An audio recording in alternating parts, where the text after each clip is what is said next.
그런 수양의 분위기가 점점 나는 것 같습니다. 오늘 비가 갑자기 시원하게 왔습니다. 여러분들은 비를 좋아하십니까? 아니면 불편해하십니까? 저는 시골에서 살아서 비를 아주 좋아합니다. 비가 오면은 만물이 깨끗해지는 느낌이 들고 내 마음까지 깨끗해지는 것 같습니다. 모든 아주 더러운 것이 깨끗이 씻겨가는, 오늘 말씀이 정죄하지 아니하시는 예수님인데, 예수님의 그 십자가 보배 피의 은혜가 비가 신나게 내릴 때 느끼는 그런 느낌하고 약간 비슷합니다. 저는 우리 함께 오늘 말씀의 제목 같이 읽어볼까요? 시작. 나도 너를 정죄하지 아니하리라. 오늘 말씀의 제목이 정죄하지 않는다. 정죄하지 않는다는 말은 그럼 어떻게 한다는 거죠? 예, 그렇죠. 정죄의 반대말은 용서입니다. 제가 오늘 말씀을 어제 밤까지 하고 아침에 일어났는데 정죄와 용서에 대한 묵상이 머릿속에서 계속 나면서 제가 아침에 많이 부족하지만 시를 한 편 쓰게 됐습니다. 그래서 정죄와 용서, 시를 한번 띄워봐 주십시오. 제 아침에 한 30분 동안에 그냥 쓴 시니까 그렇게 많이 아주 부족한 시인 거 아시고 한번 시를 한번 감상해 주시면 감사하겠습니다. 시라고 하기에는 약간 부족합니다. 정죄는 정죄와 용서. 정죄는 미움의 친구, 용서는 사랑의 친구. 정죄는 죽이고 용서는 살리네. 정죄받기 싫어하나 정죄하기 잘하는 우리들, 용서받고 싶어하나 용서하지 못하는 우리들.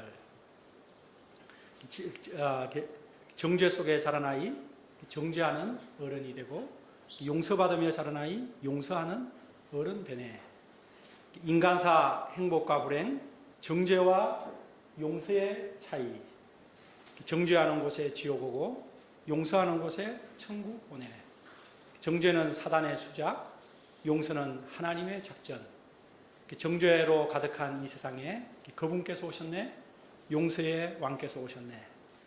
그분께서 내 대신 정죄 받으셨네. 나 위에 기도하셨네. 아버지여, 저들의 죄를 용서하여 주옵소서. 주님의 용서의 기도, 나를 살렸네. 지금도 나를 살리네. 용서로 살아가는 나, 용서하며 살아가리. 용서, 사랑, 천국, 행복. 예수님께 모든 감사. 예수님께 모든 감사. 예, 약간 시라고 하기는 그렇죠. 어쨌든 하나님의 수필입니다. 제 아침에 제 메시지에 대한 제 스스로의 이렇게 감상을 이렇게 적었으니까 그렇게 이해하시고, 함께 요절 말씀 읽고 제가 기도하겠습니다. 시작. 대답하되 주여 원하리다. 예수께서 이르시되 나도 너를 정죄하리라. 가서 다시는 죄를 범하지 말라. 고마우신 사랑의 하나님 아버지, 죄로 인해서 정죄받아 마땅한 저희들을 위해서 우리 주 예수님을 보내주시고, 예수님의 그 십자가의 용서의 사랑으로 저희들을 살려주신 은혜를 감사합니다. 오늘 본문에 나오는 이 간음 중에 잡혀 돌에 맞아 죽어야 하는 여인이 바로 우리들 자신입니다. 주님, 이 시간 말씀 앞으로 저희 심령이 나아가서 우리가 그 요한복음 8장의 그 현장 속에 바로 주인공으로 나아가서 예수님의 용서의 사랑을 넘치게 듣는 시간 되도록 하나님 도와주십시오. 성령 하나님께서 이 시간 말씀을 또 듣는, 또 말씀을 전하는 저와 함께 하셔서 예수님의 그 용서의 사랑에 깊은 은혜 받게 하옵소서. 우리 주 예수님 이름으로 기도합니다. 아멘. 오늘 본문에는 한 여인이 나옵니다. 그 여인은 서기관과 바리새인들, 또 많은 사람들에게 둘러싸여서 정죄를 당하고 있습니다. 정죄로 곧 죽게 되었습니다. 그런데 예수님께서 그 여인을 사람들의 정죄로부터 구원해 주셨습니다. 그리고 예수님 자신도 그의 죄를 정죄하지 아니하시고 용서하심으로 여인이 새 인생을 살도록 해 주셨습니다. 이 시간 말씀을 통해 정죄하지 아니하시고 용서하시는 사랑의 예수님을 인격적으로 다 만나는 시간 될 수 있기를 기도합니다. 오늘 말씀은 초막절 행사가 끝난 것과 연결되어 있습니다. 초막절 축제가 끝나 다 각각 집으로 돌아갈 때 예수님은 감람산으로 가셨습니다. 감람산은 예루살렘 뒤편에 있는 작은 산으로서 예수님은 평소 그곳에 가셔서 기도하시고 쉬셨습니다. 다음 날 아침 일찍 성전에 들어오시자 백성들이 다 나왔습니다. 초막절 축제가 끝나서 집에서 밤 늦게까지 늦잠을 잘 것 같은데 백성들이 예수님의 말씀을 듣고자 다 나왔습니다. 그만큼 예수님의 초막절에 하신 말씀, 누구든지 목마르거든 내게로 와서 마시라. 나를 믿는 자는 그 배에서 생수의 강이 흘러나리라. 말씀을 통해서 사람들이 깊은 감동을 받았다는 것을 알 수가 있습니다. 예수님께서는 이렇게 나온 백성들에게 하나님의 천국 복음을 가르치고 계셨는데 그때 갑자기 서기관과 바리새인들이 음행 중에 잡힌 여자를 끌고 왔습니다. 그리고 한가운데 여자를 세우며 말했습니다. 진강에 보여주시기 바랍니다. 우리 4절과 5절을 같이 읽겠습니다. 시작. 예수께서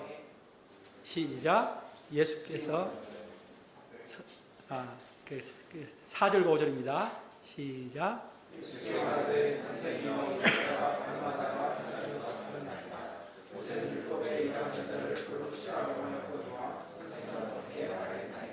네.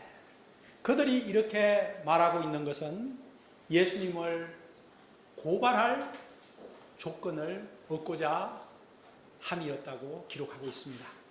당시 서기관과 바리새인들은 종교 지도자들로 백성들의 목자 노릇을 해야 했습니다. 그러나 그들은 백성들의 목자가 아니라 삭군과 같았고 선한 목자 되신 예수님을 도리어 올무에 빠뜨려 죽이고자 하였습니다. 그런데 참 여기서 이들이 왜 연약한 여자만 끌고 오고 간음을 함께한 남자는 끌고 오지 않았을까요? 그들은 참으로 연약한 여자를 미끼로 예수님을 고발하여 죽이고자 하는 비열한 자들이었습니다. 그러면 그들의 질문이 어떻게 예수님을 고발할 조건이 되는 것입니까? 아마 그들은 예수님의 평소 가르침을 생각해 볼 때 예수님이 돌로 치라고 하지는 않을 것이다 라고 생각했을 것입니다. 그러면 그들은 예수님을 돌로 치라고 되어 있는 모세의 율법을 정면 거역하는 모세의 이단자로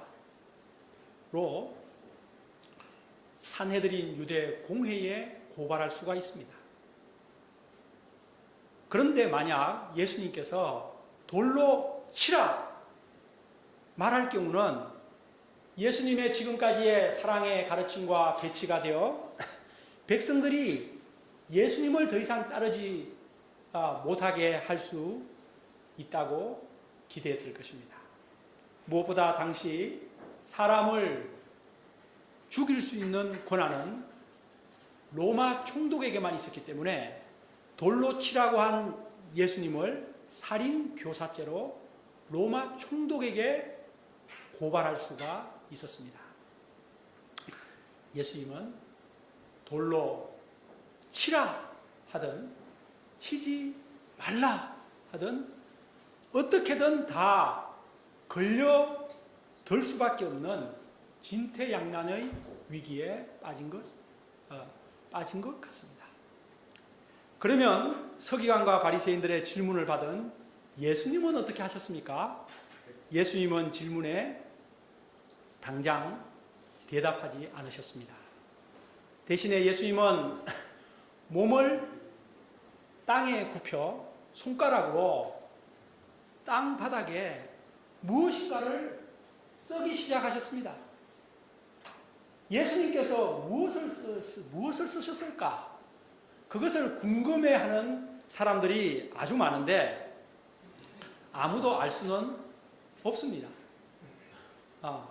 우리 민서 형제님, 예수님이 땅바닥에 뭐를 썼을지 좀 생각나는 거 있어요?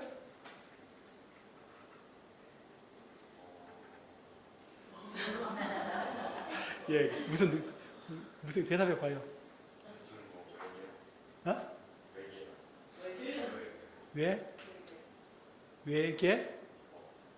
외계어. 사람들이 알아볼 수 없는 어떤 천상의 무슨 글을 썼다. 외계어. 뭘 쓰셨다라고 했지 혹시 그 내용을 알아볼 수 없어서 그렇게만 쓴 건 아니에요? 네네. 예. 어쨌든 우리로서는 알 수가 없고 다만 예수님께서 몸을 굽혀서 땅에 이렇게 쓰신 행위를 통해서 예수님께서 무언의 메시지를 전하고 있다는 것을 우리는 생각해 볼 수가 있습니다. 사람들이, 특히 서기관과 바리새인들이 자신들을 돌아볼 수 있도록 침묵의 메시지를 전하신 것이라고 생각해 볼 수가 있습니다. 그리고 격양되어 있는 온 회중들의 분위기를 조용히 깔아앉혔다고 볼 수 있겠습니다. 그런데 그들은, 서기관과 바리새인들은 예수님의 이 침묵의 이 소리를 거부하고 계속 다그쳐 묻기를 마지 아니했습니다. 빨리 대답하시오. 치리까 말리까? 빨리. 이때 예수님은 서서히 몸을 일으켜 세우시더니 드디어 말씀하셨습니다. 무엇이라고 말씀하셨습니까? 7절을 같이 읽어봅시다. 시작. 그들이 묻기를 맞이 아니하는지라.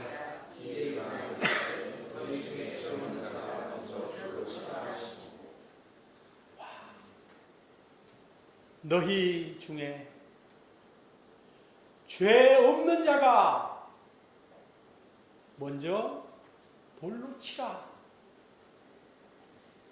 와, 이 얼마나 놀라운 말씀입니까? 인간의 머리에서는 나올 수 없는 말씀이 나왔습니다.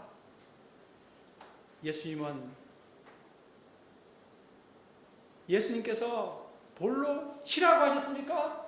치지 말라 하셨습니까? 치라고 하셨습니다. 예수님은 모세의 율법을 조금도 훼손하지 않으셨습니다.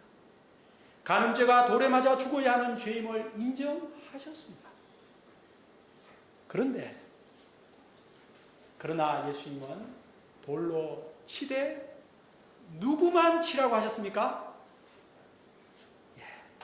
죄 없는 자가 치라고 하셨습니다. 이 말씀 후에 예수님은 다시 몸을 굽히사 땅에 손가락으로 무엇인가를 계속 쓰셨습니다. 이는 그들에게 예수님의 그 말씀을 통해 자신을 돌아볼 수 있도록 침묵의 시간을 주신 것입니다. 이때 어떤 일이 일어났습니까? 9절을 같이 읽읍시다. 시작. 그들이 이 말씀을 듣고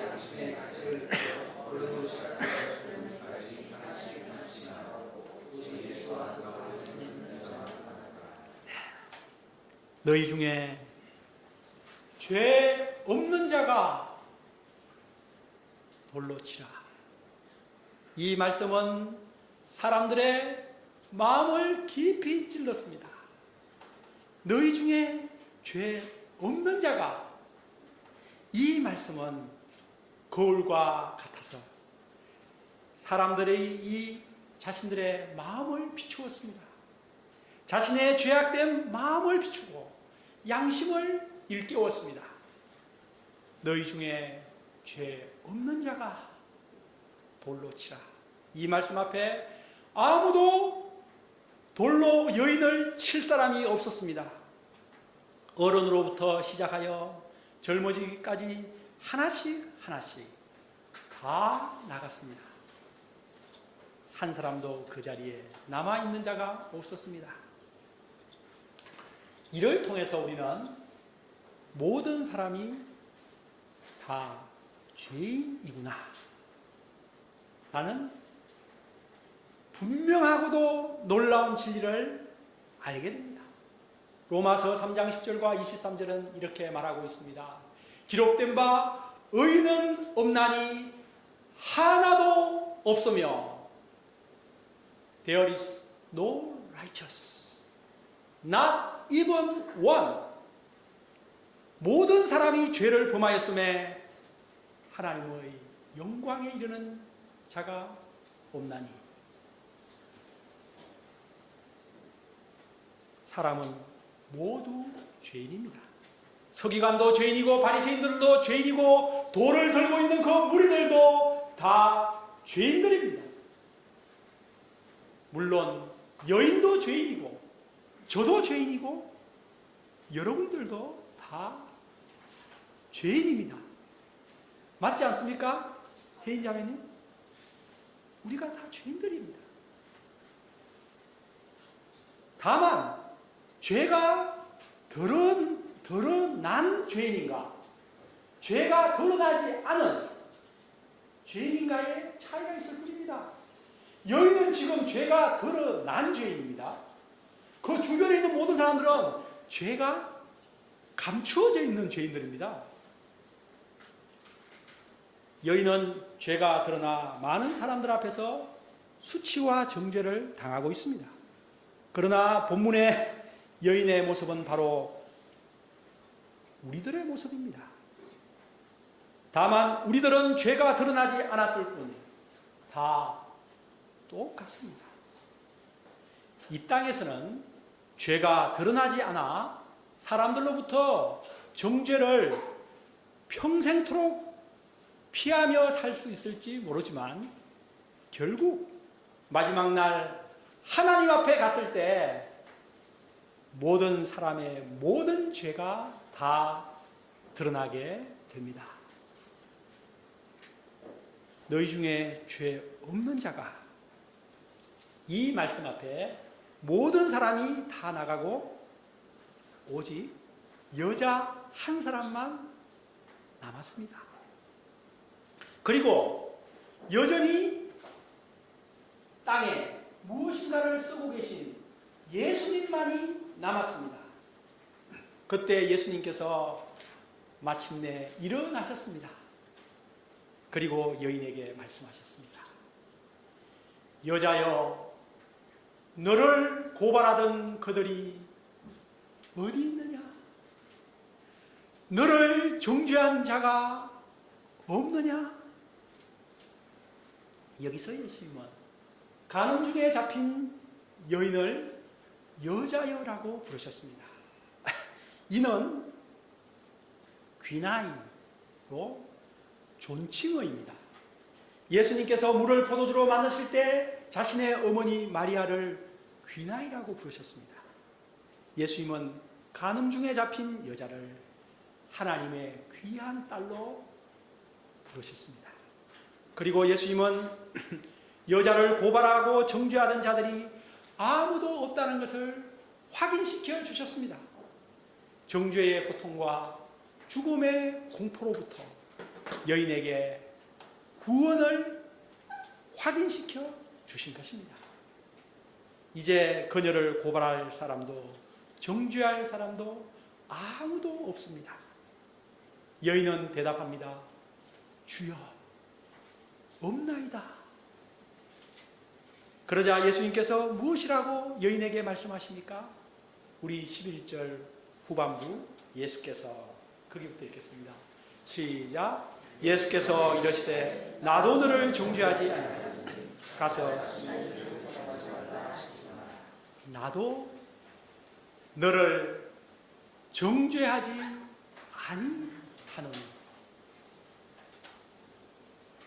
이는 여인을 향한 놀라운 무죄 선언입니다. 아무도 여인을 정죄할 수 없지만 여러분, 누구만은 여인을 정죄할 수 있습니까? 바로 여인 앞에 계신 예수님만은 여인을 정죄할 수 있는 분이십니다. 왜냐하면 예수님은 아무 죄가 없으신 하나님의 거룩하신 아들이시기 때문입니다. 그런데 이 예수님께서 여인에게 놀라운 선포를 하신 것입니다. 나도 너를 정죄하지 아니하노니. 이는 무죄 선언이요 용서의 선포입니다. 이는 마치 사형수에게 임한 특별 사명과도 같은 것입니다.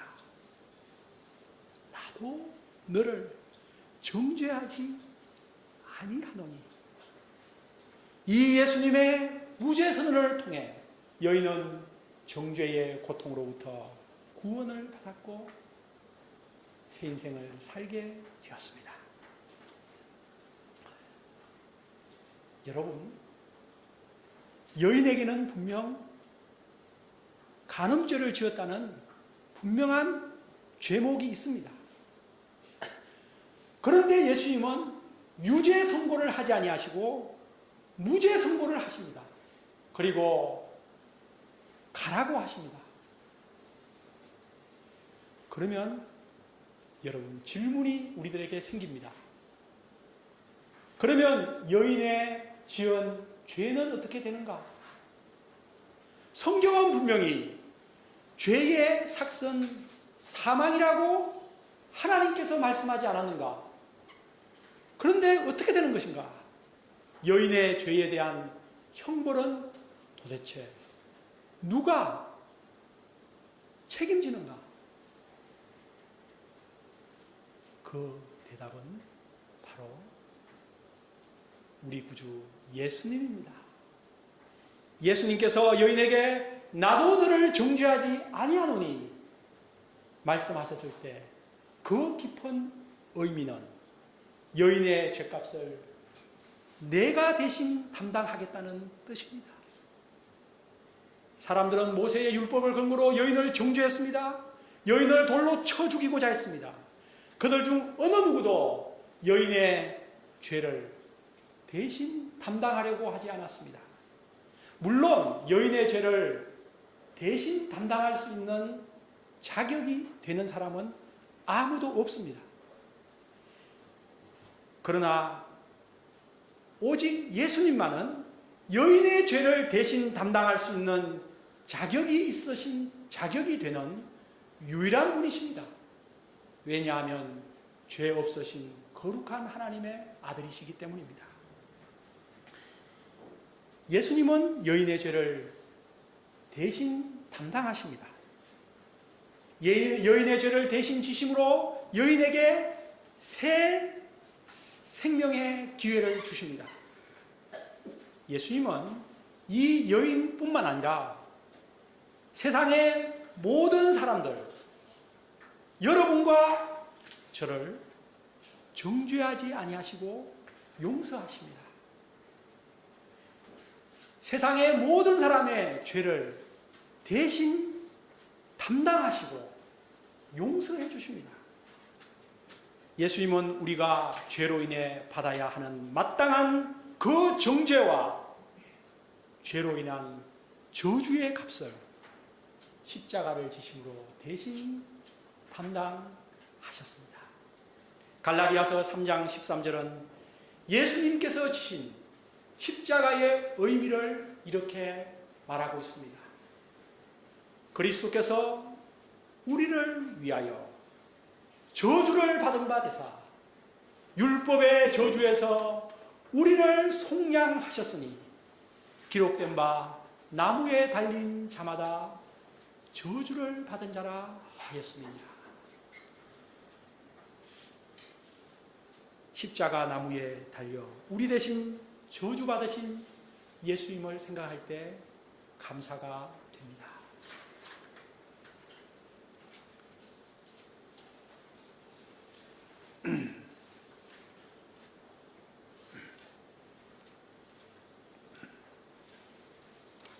우리들이 받아야 하는 정죄를 십자가에서 대신 받으심으로 예수님께서 우리를 모든 죄의 정죄로부터 자유케 주셨습니다. 이 예수님께서 십자가에서 무엇이라고 기도하셨습니까? 아버지여, 저들의 죄를 용서하여 주시옵소서. 자기들의 하는 것을 알지 못하기 때문입니다. 십자가에서 하신 예수님의 이 용서의 기도로 우리 같은 죄인들이 하나님으로부터 용서받고 구원을 받았습니다. 십자가에서 내 대신 정죄 받으신 예수님, 나를 위해 용서의 기도를 하나님께 올리신 예수님께 모든 감사를 드립니다. 예수님은 용서의 주님이십니다. 그러므로 예수님 안에서의 삶은 용서의 삶이며 더 이상의 정죄가 없는 삶입니다. 그래서 로마서 8장 1절은 말합니다. 그러므로 이제 그리스도 예수 안에 있는 자에게는 결코 정죄함이 없나니. 아멘. 예수님의 용서의 사랑, 정죄하지 않는 사랑이 여러분과 저를 살렸습니다. 새 인생을 살게 했습니다. 예수님의 용서의 사랑이 지금도 여러분과 저를 살리고 있습니다. 예수님의 용서의 사랑을 찬양합니다. 그러므로 예수님을 통해서 정죄함이 없는 삶, 용서의 삶을 누리고 있는 우리들은 어떤 삶을 살아야 합니까? 정죄받지 않는 우리들이 모여 교회를 이루고 있는 우리 관악칠부 공동체는 어떤 공동체가 되어야 합니까? 그것은 남을 정죄하기보다 용서하는 삶, 정죄가 아니라 용서가 넘친 그런 공동체가 되어야 합니다. 그러나 물론 그렇게 살기란 쉽지가 않습니다. 쉬운 것은 정죄하고 잘라버리는 것입니다.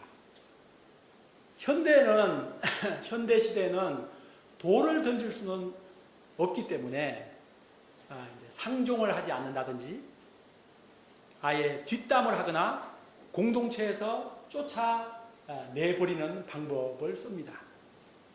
그러나 그것은 예수님의 방법이 아닙니다. 예수님의 방법은 정죄 대신 그 사람의 죄를 대신 지는 것입니다. 그러나 우리가 예수님처럼 다른 사람의 죄를 대신 질 수는 없지요. 하지만 죄로 고통하는 사람과 함께 할 수가 있습니다. 같이 마음 아파할 수 있습니다. 죄인을 정죄하는 것은 쉽습니다. 그러나 죄인과 함께하는 것은 어렵고 죄인을 용서하고 용납하기란 더욱더 어렵습니다. 그러나 예수님께서 그렇게 하셨기 때문에 예수님의 제자된 우리들은 그런 삶을 살아야 합니다. 그렇게 살고자 힘써야 합니다.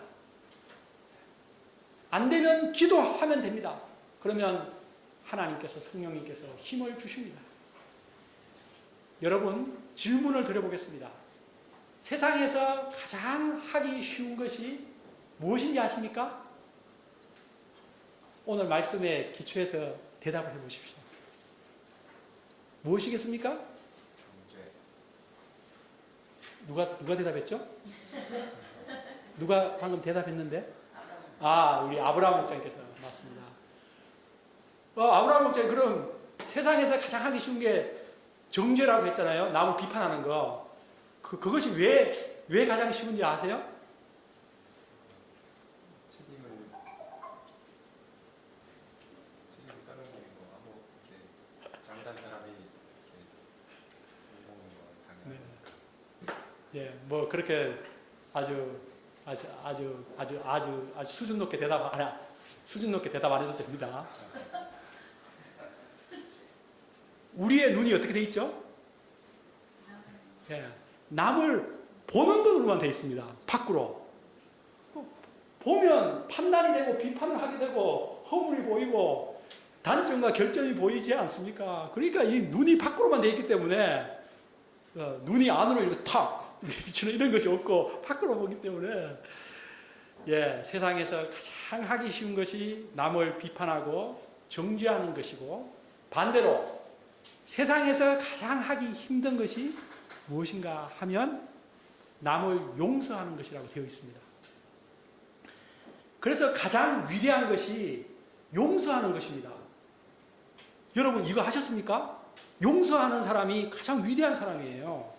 여러분 잠언 19장 한번 찾아보세요. 11절에 남의 허물을 용서하는 것이 자기의 영광이니라 라고 되어 있습니다. 여러분 영광스러운 삶을 살고 싶습니까? 그 삶은 남의 허물을 용서하는 사람이 되는 것입니다.